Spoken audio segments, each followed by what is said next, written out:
తల్లి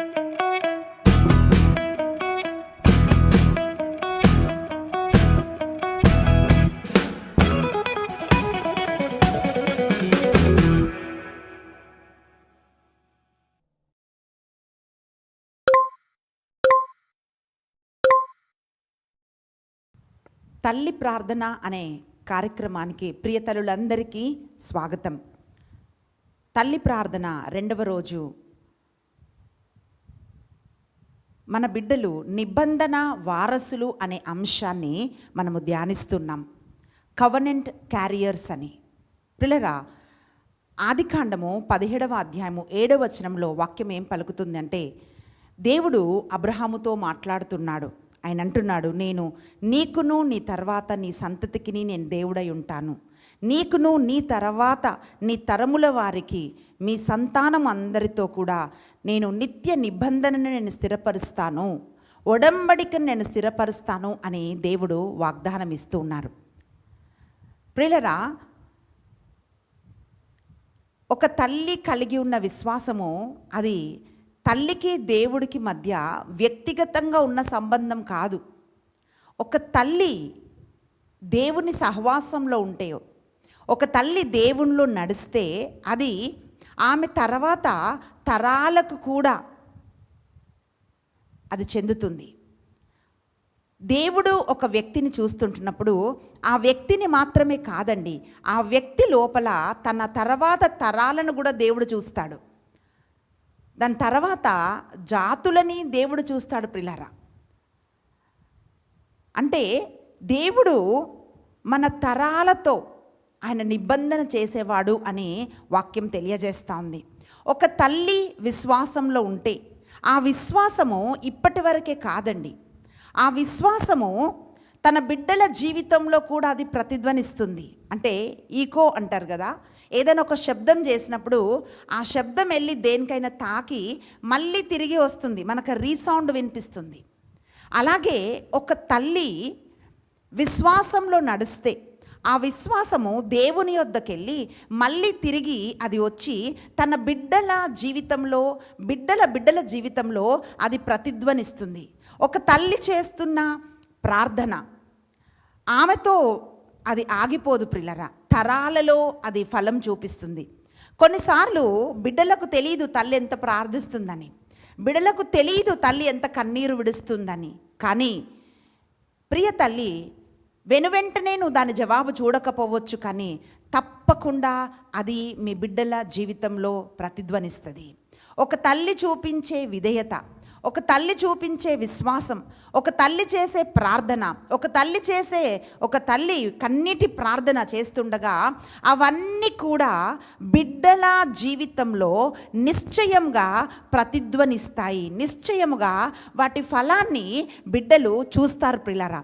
అందుకనే ఒక స్త్రీ దేవుడి కోసం నిలబడితే ఆమె తర్వాత ఆమె తరాలు దీవెన పొందుతారు అనే అంశాన్ని ఈరోజు మనం ప్రత్యేకంగా మనము ధ్యానిస్తున్నాం. అంటే ఒక తల్లి ప్రార్థన చేస్తుంటే బిడ్డలందరూ కూడా దేవుని కృపచేత కప్పబడతారు. అందుకే 91 కీర్తన మనం చదువుతున్నాం కదండి, మహోన్నతుని రెక్కల చాటున. అంటే ఎలాగైతే కోడి తన బిడ్డలని ఇలా తన రెక్కల చాటున దాచుకుంటుందో ఆపద నుండి, అలాగే ఒక తల్లి ప్రార్థన తన బిడ్డలని సకల ఆపదల నుంచి అది కాపాడుతుంది, నిబంధనకు వారసులుగా మారుస్తుంది. ప్రియులారా, ఒక్కొక్క స్త్రీ జీవితంలోంచి ఈరోజు మనం చూడబోతున్నాం. మొట్టమొదటగా సారాని మనం చూసినట్లయితే ప్రియులారా, ఆదికాండము 21వ అధ్యాయము 1 నుండి 6 వచనాలు మనం చూస్తే దేవుడు సారాకు వాగ్దానం ఇచ్చాడు. ఆయన ఏమన్నాడంటే, అమ్మా వచ్చే సంవత్సరం నాటికి నువ్వు ఒక కుమారుణ్ణి కంటావు అని అన్నాడు. ప్రియబిడ్డ, గొడ్రాలు అనే ఒక భయంకరమైన నింద సారా తన జీవితంలో మోసింది. కానీ ఆమె అవమానం వంక చూడలేదు, మనుషుల వంక చూడలేదు, కానీ దేవుణ్ణి విశ్వసించింది కనుక ఆమె అంటుంది, నిన్నటి దినాన మనం ధ్యానించామండి, దేవుడు నాకు నవ్వు కలుగజేసెను, దేవుడు నాకు సంతోషం కలుగజేసెను అని ఇస్సాకు అనే తన కుమారుడికి పేరు పెట్టింది. ప్రియబిడ్డ, అది తాత్కాలికమైన సంతోషం కాదు ప్రియ తల్లి, ఆమె విశ్వాసం, ఆ దేవుడి వాగ్దానం పైన ఆమె ఉంచిన నమ్మకము తాత్కాలికమైనది కాదు. కొన్నిసార్లు మనం ఏమనుకుంటామంటండి, మనం ప్రార్థన చేస్తున్నప్పుడు ఇప్పటికే కార్యం జరిగిపోతే సంతోషపడుతుంటాం, సాక్ష్యం చెప్తుంటాం, అయిపోయింది అనుకుంటాం. కొన్నిసార్లు ప్రార్థన చేస్తున్నప్పుడు మనం చాలా గొప్ప గొప్ప ప్రార్థనలు చేస్తుంటాం, ఎన్నో అడుగుతుంటాం దేవుణ్ణి. అవి అవుతాయా అని కూడా కొన్నిసార్లు మనం ఆలోచించాం, జరిగామా అని కూడా కొన్నిసార్లు మనము ఆలోచన చేయము. కానీ ఒక తల్లిగా నువ్వు దేవుని సన్నిధిలో మొరపెడుతున్న ప్రతి ఒక్క మొర, ఆయన వాగ్దానాలను నమ్మితే, ఎందుకు వాగ్దానాలతో కూడిన ఈ సిరీస్ని మనం చేస్తున్నామంటే ప్రిల్లరా, నేను ప్రతిరోజు మా బిడ్డల కొరకు నేను వీటన్నిటిని సిద్ధం చేసి నేను ప్రార్థన చేసేదాన్ని. ఒకరోజు నేను అనుకున్నాను, ఇది ప్రతి తల్లికి తెలియాలి, అందరూ ప్రార్థన చేయాలి అని చెప్పి ఎప్పటి నుండో ప్రార్థిస్తున్నాను ఈ సిరీస్ చేయడానికి. ప్రియ తల్లి, సారా ఎలాగైతే దేవుని వాక్యాన్ని నమ్మిందో, ప్రతి తల్లి దేవుని వాక్యాన్ని నమ్మాలి. పరిస్థితిని కాదు, నీ బిడ్డల జీవితంలో జరుగుతున్న ప్రస్తుతమైన ఇబ్బందికరమైన సిచ్యువేషన్స్ని కాదు మనం నమ్మాల్సింది. ఏంటి అంటే దేవుని వాగ్దానాన్ని మనం నమ్మాలి. ఎప్పుడైతే సారా దేవుని వాగ్దానాన్ని నమ్మిందో, ఆమె తరాలకు నిబంధనను కొనసాగడానికి ఒక కుమారునికి ఆమె జన్మనిచ్చింది. ప్రియబిడ్డ, ఇస్సాకు అప్పటి వరకు మాత్రమే కాదు, వాళ్ళ వంశంలో ఆ తరాలలో దేవుని నిబంధనను కొనసాగించువాడులాగా ఆయనను దేవుడు దీవించాడు. అంటే మనం నమ్మాల్సింది ఏమిటి అంటే దేవుని వాగ్దానాన్ని మనం నమ్మాలి. రెండవదిగా మనం చూసినట్లయితే ప్రిల్లరా, నిర్గమకాండము 2వ అధ్యాయము 2 నుండి 3 వచనాలు మనం చూస్తే అక్కడ ఇంకొక తల్లిని మనం చూస్తున్నాం. ఈ తల్లి ఎవరు అని అంటే యొకేబేదు. ఫరో ఒక శాసనం వేశాడు. అదేమిటి అంటే హెబ్రీలకు పుట్టిన ఏ కుమారుడు బ్రతకకూడదు అని ఆయన ఒక శాసనం చేసినప్పుడు, కుమారుడైతే పుట్టాడు, కానీ కుమారుడు బ్రతకాలంటే కష్టం. ఈ తల్లికున్న విశ్వాసం ఉంటేనే సరిపోదండి, విశ్వాసంలో నడవాలి. అయితే యొకేబేదును మనం చూసినట్లయితే ఆమె విశ్వాసంలో నడిచింది. నా కుమారుణ్ణి దేవుడు ఎలాగైనా బ్రతికిస్తాడు అని నమ్మకంతో ప్రార్థించి ఆ కుమారుణ్ణి ఆమె జమ్ము పెట్టెలో పెట్టి ఆ నైలు నదిలో ఆమె విడిచిపెట్టింది. ప్రియులరా, తల్లి అలా విడిచిపెట్టాలంటే ఎంత ధైర్యం కావాలండి, బిడ్డను నీళ్ళల్లో అట్లా వదిలిపెట్టాలంటే. కానీ వాక్యం ఏం పలుకుతుందో తెలుసా? ఇజ్రాయేలు ప్రజలని విమోచించు నాయకుణ్ణి ఆమె రక్షించింది. అంటే ఆమెకున్న ధైర్యం, ఆమె దేవునిలో నడిచిన ఆ తీరు ప్రియులరా, ఇజ్రాయేలు ప్రజల్ని నడిపించటానికి మోషే భవిష్యత్తుని తల్లి ప్రార్థన కాపాడింది. ఈరోజు ఒక్కొక్క తల్లి ప్రార్థన చేస్తూ ఉంటే ప్రస్తుతం అంతా నీకు చీకటిమయంగా కనిపించవచ్చు, కానీ ప్రియబిడ్డ, దేవుడు నీ బిడ్డల జీవితంలో కలిగి ఉన్న ఉద్దేశం నీ ప్రార్థన ద్వారా, నీ విశ్వాసం ద్వారా, దేవునిలో నువ్వు నడవటము ద్వారా నీ బిడ్డలు దేవుని ఉద్దేశాన్ని నెరవేరుస్తారు. మోషే ఎలాగైతే దేవుని ఉద్దేశాన్ని నెరవేర్చాడో అలాగే మన బిడ్డలందరూ కూడా దేవుని ఉద్దేశాన్ని వాళ్ళు నెరవేరుస్తారు. యొకేబేదు ప్రార్థన దేవుని ఉద్దేశం నెరవేర్చేటట్లుగా ఒక ఇజ్రాయేలు ప్రజల విమోచకుని ఆమె రక్షించగలిగింది. మూడవదిగా మనం చూసినట్లయితే ఇంకొక స్త్రీని మనం చూస్తున్నాం. ప్రియులారా, ఈ స్త్రీలందరూ దేవునితో నడిచిన వాళ్ళు, దేవునితో నిబంధన చేసుకునే వాళ్ళు. ఒకవేళ ఒక తల్లిగా ఈరోజు నువ్వు దేవునిలో ఉంటే, దేవుడితో నువ్వు నిబంధన చేసుకుంటే, అబ్రహాంతో దేవుడు ఏమంటున్నాడంటే, ఇదిగో నేను నీకు దేవుడుగా ఉంటాను, నీ సంతానానికి దేవుడుగా ఉంటాను, నేను నీతో నిబంధన చేసుకున్నాను, నేను నీ బిడ్డలతో నిబంధన చేసుకుంటాను అని ఆయన వాగ్దానం ఇచ్చాడు. ఈరోజు అదే వాగ్దానం మనం ప్రార్థించబోతున్నాం. అయ్యా, నేను నీలో నడుస్తున్నాను కనుక నా బిడ్డలు నీలో నడవాలి. ఎలాగైతే నువ్వు ఇస్సాకును నిబంధన వారసుడుగా చేశావో, మోషేని దేవుని ప్రణాళిక నెరవేర్చే ఒక వ్యక్తిలాగా చేశావో, నా బిడ్డల్ని కూడా అలా నడిపించయ్యా అని మనం ప్రార్థన చేయాలి. మూడో వ్యక్తిని మనం చూస్తున్నాం ప్రియులరా, మొదటి సమూయేలు గ్రంథము 1వ అధ్యాయము 27 నుండి 28 వచనాలు. ఈ 2 వచనాల్లో మనం చూస్తే అన్న దేవుని సన్నిధిలో ప్రార్థించింది. గొడ్రాలుగా ఉంది, పిల్లలు లేరు, కన్నీరు గార్చింది. ఆమె ఒక నిబంధన చేసింది దేవుడితో. ఆమె ఒక మాట చెప్పింది దేవుడితో. ఏమన్నదంటే, అయ్యా నాకు బిడ్డలు లేరు కదా, నీవు నాకు బిడ్డలనిస్తే నా బిడ్డని నీకే ఇస్తాను అని చెప్పి దేవుడితో ఆమె నిబంధన చేసుకుంది. ఈ వచనాలు మనం చదువుతుంటే పిల్లరా, అక్కడ వాక్యం ఏమంటుందంటే, ఈ నా బిడ్డను దయచేయమని నేను దేవునికి మొరపెట్టగా దేవుడు నాకు దయచేశాడు కనుక ఈ బిడ్డను తిరిగి నేను దేవుడికే ఇస్తాను, దేవుడికే నేను ప్రతిష్ఠిస్తాను అని చెప్పి తన కుమారుణ్ణి దేవుడికి ప్రతిష్ఠించింది.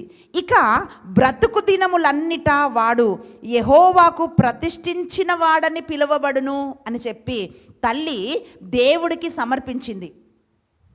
కొంతమంది ఎట్లుంటారంటే ప్రార్థన చేసుకుంటారు, దాని తర్వాత దేవుణ్ణి వదిలేస్తారు, కష్టం వచ్చినప్పుడు ప్రార్థన చేస్తారు. కానీ ఈ తల్లి అటువంటి తల్లిలాగా మనం చూడటం లేదండి. ప్రియబిడ్డ, ఒక్కరోజు 2 రోజులు 3 రోజులు నడిచే వాళ్ళు కాదు నిబంధన ప్రజలు అంటే. నిబంధన అంటే అది శాశ్వతమైన నిబంధన.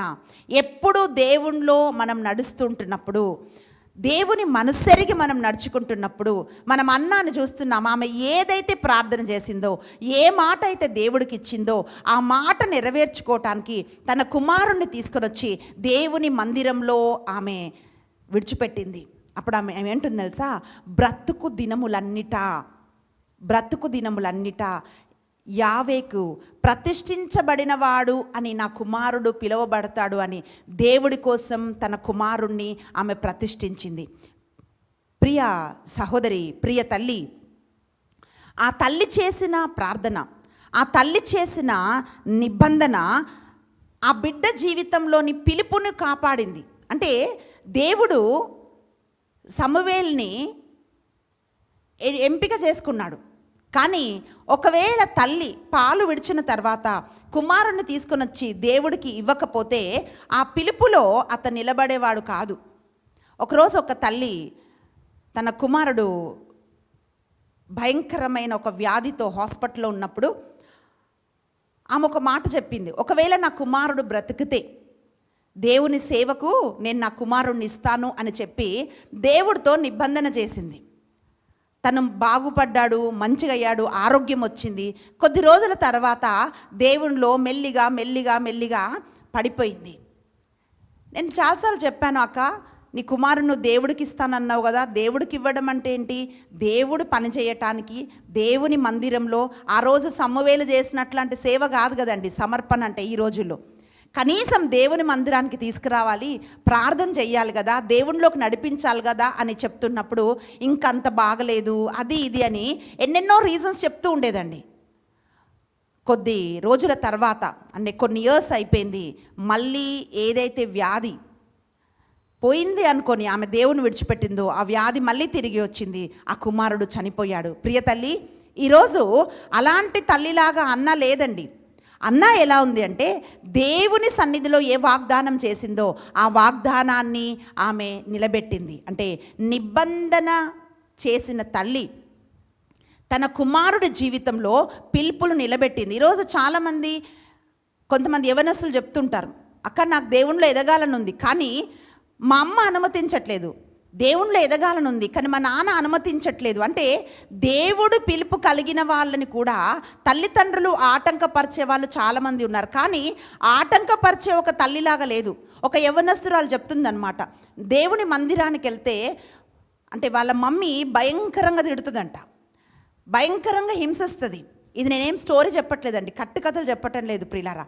ఆ సహోదరి, ఆ యవ్వనస్తురాలు చెప్పిన మాట నేను చెప్తున్నాను. ఆమె అంటుంది, ఎందుకు దేవుడి దగ్గరికి వెళ్తావు, ఎందుకు ఈ రిట్రీట్స్, ఎందుకు ఇది అని చెప్పి అమ్మ నన్ను ఇష్టం వచ్చినట్లు తిడుతుందని చెప్పి ఒకరోజు ఆ యవ్వనస్తురాలు కన్నీరు గార్చింది. ప్రియ తల్లి, ఈరోజు ఒక తల్లి ఎలా ఉండాలి అంటే, తల్లి ప్రార్థన ఎలా ఉండాలంటే, తల్లి నడిపింపు ఎలా ఉండాలంటే, బిడ్డల జీవితంలో దేవుని పిలుపు ఉంటే ఆ పిలుపుకు సహకరించేలాగా, పిలుపులోకి నడిపించేలాగా తల్లి ఉండాలి అని అన్న జీవితంలోంచి మనం చూస్తున్నాం. కనుకనే సమూయేలు ఒక గొప్ప ప్రవక్తగా మారాడు. ప్రియులారా, సమూయేలు రాజులను అభిషేకించాడు. సమూవేలు రాజులను నడిపించాడు. ఇజ్రాయేలు ప్రజలందరినీ నడిపించిన గొప్ప ప్రవక్తకు తల్లిగా అన్నా పిలువబడ్డది. ప్రియులారా, ఈరోజు దేవుని వాక్యం ఏం పలుకుతుందో తెలుసా? అన్నలాగా దేవుడితో నిబంధన చెయ్యాలి తల్లులందరూ. నాలుగవదిగా మనం చూస్తున్నాం ప్రియులారా, మత్తయి సువార్త 15వ అధ్యాయము 28వ వచనం మనం చూసినట్లయితే అక్కడ కనాను స్త్రీని మనం చూస్తున్నాం. ఈమె ఒక అన్యురాలు, కానీ దేవుని సన్నిధిలో తన కుమార్తె విషయమై ఆమె మొరపెట్టింది. ఆమె విజ్ఞాపన, ఆమె కన్నీటి ప్రార్థన దేవుని కృపాసనం నుండి ఆయన కరుణని పొందుకునేలాగా చేసింది. ఆమె ప్రార్థన ఆ కుటుంబానికి రక్షణ తీసుకొని వచ్చింది. ఆమె ప్రార్థన తన కుమార్తెకు స్వస్థత తీసుకొని వచ్చింది. యేసుప్రభు చెప్తున్నాడు, అమ్మా బిడ్డలు తినే రొట్టెలను కుక్కలకు వేయకూడదు కదా అన్నప్పుడు ఆమె ఏమంటుందో తెలుసా? అయ్యా, బిడ్డలు తింటున్నప్పుడు బల్లపై నుండి కొన్ని రొట్టె ముక్కలు కింద పడితే అవి కుక్కలు తింటాయి కదా, అలా అనుకో, నా కూతుర్ని స్వస్థపరచు అని ప్రభు పాదాలు పట్టుకొని ఆ కనాను స్త్రీ విడిచిపెట్టలేదు. ఆ తల్లి విజ్ఞాపన కుమార్తె స్వస్థత పొందుకుంది, ఆ కుటుంబము రక్షణ పొందుకుంది. ప్రియులరా, ఒక అన్య స్త్రీ నామము బైబిల్లో రాయబడి ఉంది. దేవుడు ఆమెను జ్ఞాపకం చేసుకున్నాడు. పరిశుద్ధాత్మ దేవుడు ఆ సంఘటన ఎందుకు లిఖించి పెట్టాడు అని అంటే, ఈరోజు కనాను స్త్రీలాగా బిడ్డల కొరకు విజ్ఞాపన చేసే తల్లులు కావాలి. అందుకే ఆమె స్వస్థత పొందుకుంది. ప్రియబిడ్డ, ఎప్పుడైతే నువ్వు ప్రార్థన చేస్తావో ఆ ప్రార్థన ద్వారా నీ కుమార్తెకు, నీ కుమారుడికి, నీ సంతానానికి చక్కటి ఆరోగ్యం చేకూర్చబడుతుంది. ఐదవదిగా ఇంకొక స్త్రీని మనం చూస్తున్నామండి. ఆమె ఎవరు అని మనం చూస్తే 2 తిమోతి రాసిన లేఖ 1వ అధ్యాయము 5వ వచనంలో మనం చూస్తే పౌలు గారు తిమోతిని చూస్తున్నాడండి. పిల్లరా, నేను ఆరంభంలో ఒక మాట చెప్పాను. దేవుడు నిన్ను చూస్తూ ఉంటున్నప్పుడు నిన్నే కాదు ప్రియ సహోదరి, నీలో తరాలను ఆయన చూస్తాడు, నీలో జాతులను ఆయన చూస్తాడంటే నీ తర్వాత నీ పిల్లలని దేవుడు చూడగలుగుతాడు. అలాగే పునీత పౌలు గారు తిమోతిని చూస్తుంటున్నప్పుడు ఆయన తిమోతిని కాదండి చూస్తుంది, ఆయన ఎవరిని చూస్తున్నాడంటే అక్కడ చక్కగా వాక్యం రాయబడి ఉందండి. ఆయన ఏమంటున్నాడంటే, మొదట ఈ విశ్వాసము మీ అవ్వ అయిన లోయిలోను, తర్వాత మీ తల్లి అయిన యునేకోలోను ఇటువంటి విశ్వాసం నేను చూశాను అని ఆయన అంటూ ఉన్నాడు. పౌలు గారు తిమోతిని చూస్తుంటున్నప్పుడు తిమోతిలో ఆయన వాళ్ళ అవ్వ అయిన లోయిని, వాళ్ళ అమ్మ అయిన యునేకిని, అలాగే వారు కలిగి ఉన్న నిష్కపటమైన విశ్వాసాన్ని ఆయన చూశాడు. తిమోతిని కాదండి ముందు చూసింది, తిమోతికి ముందున్న తరాలని పౌలు గారు చూడగలిగితే, ప్రియబిడ్డ, మరి నీలో ఎన్ని తరాలను దేవుడు చూడగలుగుతాడు? ఆయన ఏమంటున్నాడో తెలుసా? ఏ విశ్వాసం అయితే మీ అవ్వలో కనిపించిందో, మొదట అని ఒక పదం మనం అక్కడ చూస్తున్నాం. మొదట మీ అవ్వ అయిన లోయిలో, తర్వాత మీ అమ్మలో యునేకేలో, అలాగే అదే విశ్వాసము నీలో నేను చూస్తున్నాను అని తిమోతిని పౌలు గారు చెప్తున్నారు. అంటే ప్రిలరా, మొదట లోయి దేవుణ్ణి విశ్వసించింది. మొదటగా ఆమె దేవుడి కోసం నిలబడింది. ఈరోజు ప్రియ తల్లి, నీ కుటుంబంలో ఎవ్వరు కూడా నీకు సహకరించట్లేదేమో, ఎవ్వరూ నమ్మటం లేదేమో, పరిస్థితులు అస్తవ్యస్తంగా ఉన్నావేమో, ఎటువంటి స్థితిలో అయినా సరే నీవు దేవుణ్ణి నమ్మి ఆయనను విశ్వసిస్తే నీ ద్వారా దేవుడు నీ తరాలను దీవిస్తాడు అనే ఒక అంశాన్ని గుర్తుపెట్టుకోవాలి. ఎందుకంటే ఈ లోయి దేవుని నమ్మటం వలన తన కూతురు యునేకే నమ్మింది. యునేకే ద్వారా తన యునేకే కుమారుడైన తిమోతి దేవుణ్ణి నమ్మాడు. ఆది సంఘములో ఒక స్తంభములాగా పునీత పౌలు గారికి ప్రియ కుమారుడిలాగా తిమోతి నిలబడ్డాడండి. ఈ విశ్వాసము ప్రిలరా అమ్మమ్మలోంచి అమ్మలోకి, అమ్మలోంచి తనలోకి ఇది నడిపించబడ్డది విశ్వాసం. ప్రియబిడ్డ, నీ విశ్వాసం నీ దగ్గరనే ఆగిపోదు. ఈ విశ్వాసము తరతరాలకు ఆశీర్వాదకరంగా మారుతుంది. మామూలుగా మనం అంటుంటామండి, వాళ్ళు తరాలు కూర్చొని తిన్నా తరగదండి, అంత ఆస్తి ఉందని అని అంటుంటాం. ఆస్తి కొన్నిసార్లు తరిగిపోతుండొచ్చండి, కానీ ప్రియబిడ్డ, నువ్వు దేవుణ్ణి విశ్వసిస్తే, దేవుని మార్గంలో నువ్వు నడిస్తే తరాల వరకు దీవెనకరంగా నీవు మారుతావు. బహుశా వాళ్ళ ఇంట్లో ఉన్న వాళ్ళు అది గుర్తించారో గుర్తించలేదో తెలియదండి. బంధువులు గుర్తించారో తెలియదు, భర్త గుర్తించాడా తెలియదు, ఎవరు గుర్తించారా తెలియదు. కొన్నిసార్లు తల్లులు ప్రార్థిస్తున్నప్పుడు బిడ్డలు ఎగతాళి చేస్తుంటారు. ఇంకొన్నిసార్లు స్త్రీలు ఇంట్లో ప్రార్థిస్తున్నప్పుడు చాలామంది కూడా ఎగతాళి చేస్తుంటారు. ఇంకొంతమంది దాన్ని గుర్తించరు.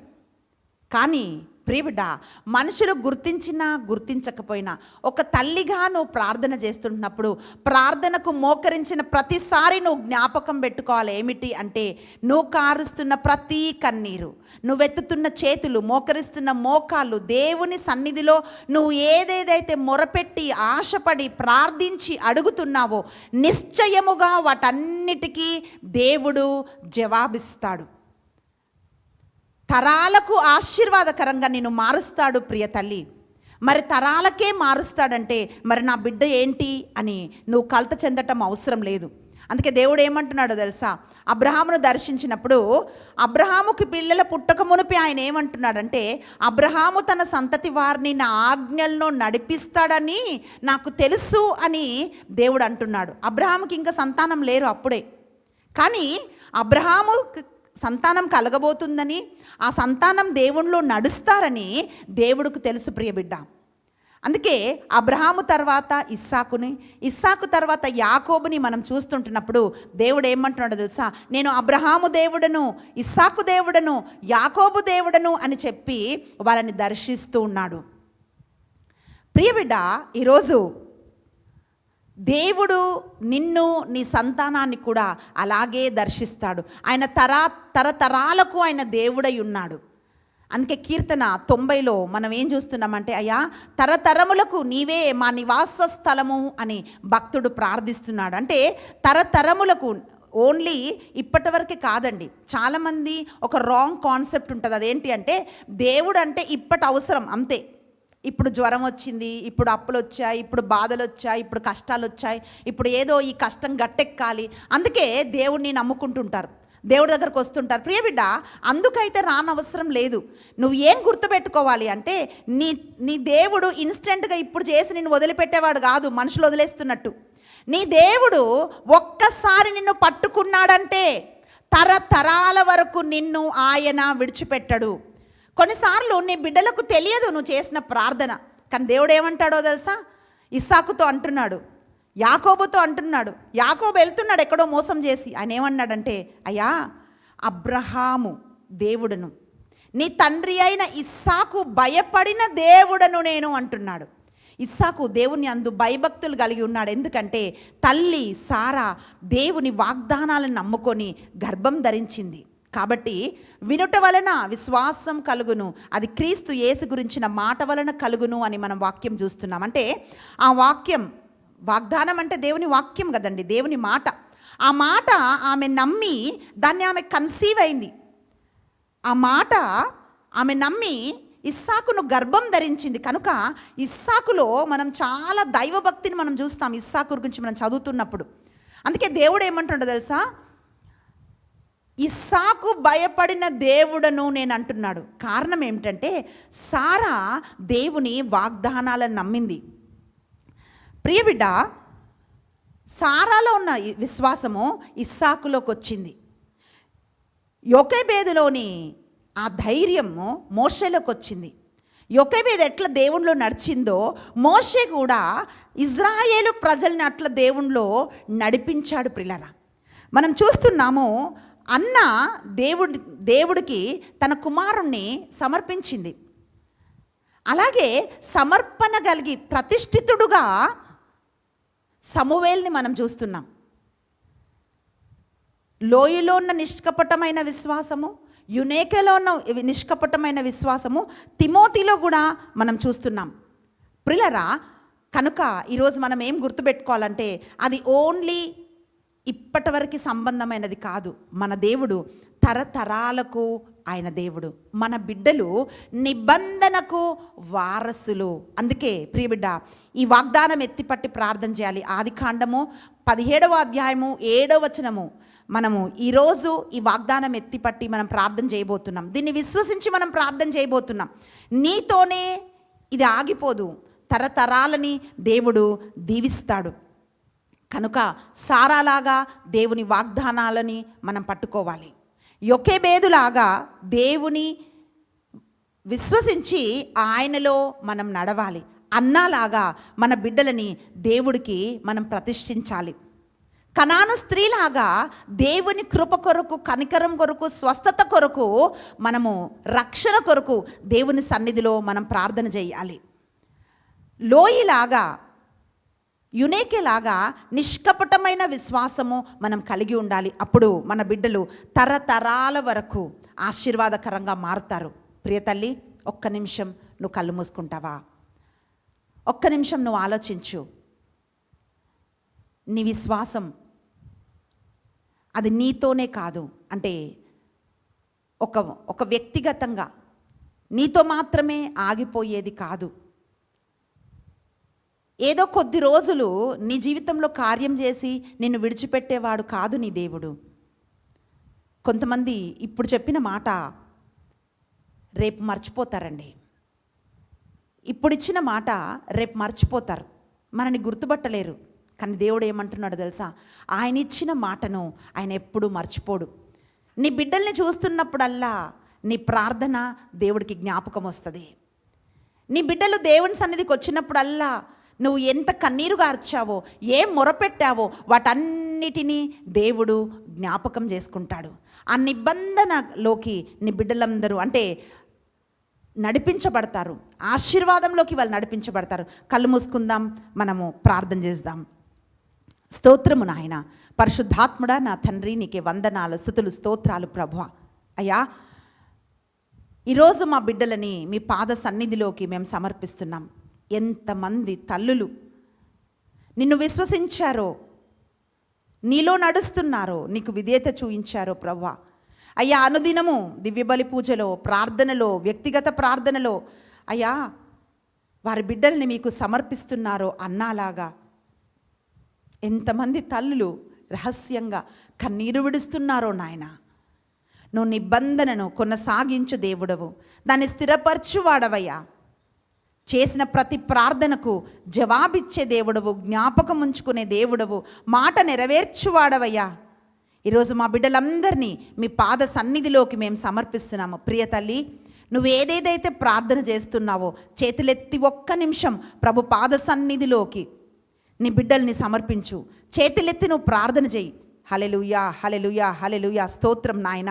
మా బిడ్డల్ని మీ పాద సన్నిధిలోకి సమర్పిస్తున్నాం నాయన. నిబంధనకు వారసులుగా మా బిడ్డలు మారుదురుగాక నాయన.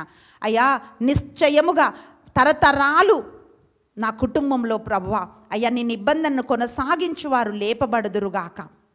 నీ చిత్తం నెరవేర్చే బిడ్డలుగా నా బిడ్డలుందురుగాక. నీకు ప్రతిష్ఠితమైన వారుగా మా బిడ్డలుందురుగాక. దైవికమైన స్వస్థత మా బిడ్డలు పొందుకుందురుగాక. అయ్యా, ఈరోజు ఏ విశ్వాసం నేను కలిగి ఉన్నానో ప్రభువా ఆ విశ్వాసము మా బిడ్డలలో కొనసాగునుగాక. పౌలు గారు తిమోతిలో అమ్మని అవ్వని చూసినట్లుగా ప్రభువా నా బిడ్డలు నీ సన్నిధికి వచ్చినప్పుడల్లా ప్రభువా నా ప్రార్థనను జ్ఞాపకం చేసుకోండి ఆయన. నా కన్నిటిని మీరు జ్ఞాపకం చేసుకోండి నాయన. నా బిడ్డల్ని మీరు దీవించండి ప్రభువా అంటూ బిడ్డల్ని మనం సమర్పిస్తాం. హల్లెలూయా, హల్లెలూయా. స్తోత్రం నాయన. పరిశుద్ధాత్ముడా, మా బిడ్డలందరినీ మీకు సమర్పిస్తుండగా నిబంధన వారసులుగా మా బిడ్డలు పిలువబడుదురుగాక. ఎక్కడెక్కడ మా బిడ్డలు ఉంటున్నారో ప్రభువా అయ్యా వారిని దర్శించమని అడుగుతున్నామయ్యా. నీకు స్తోత్రములు ప్రభువా. పరిశుద్ధుడా అయ్యా వారిని లేవనెత్తమని అడుగుతున్నామయ్యా. ఎక్కడ పడిపోయారో, ఎక్కడ తప్పిపోయారో ప్రభువా అయ్యా, ఎలాంటి స్థితిలో వాళ్ళు ఉన్నారో ప్రభా ఒక్కొక్కరిని మీరు దర్శించి నడిపించి అయ్యా చేసిన ప్రతి ప్రార్థనలో నాయన ఆ దీవెనలు వాళ్ళు పొందుకునేలాగా వాళ్ళని సిద్ధం చేయమని యేసుక్రీస్తు బలమైన నామమున ప్రార్థించి అడిగి వేడుకుంటున్నాం తండ్రి. ఆమేన్. ప్రియులరా, మీరు ప్రార్థించిన ప్రతి ప్రార్థనని దేవుడు జ్ఞాపకం ఉంచుకుంటాడు. మనం ఉండకపోవచ్చు, కానీ మన ప్రార్థనలు నిరంతరము నిలిచి ఉంటాయి. ఆ ప్రార్థనలకు నిశ్చయంగా దేవుడు జవాబిస్తాడు. దేవుడు మనందరి బిడ్డలను నిబంధన వారసులుగా ఆయన చెయ్యునుగాక. దేవుడు మిమ్మల్ని ప్రేమిస్తున్నాడు. God bless you.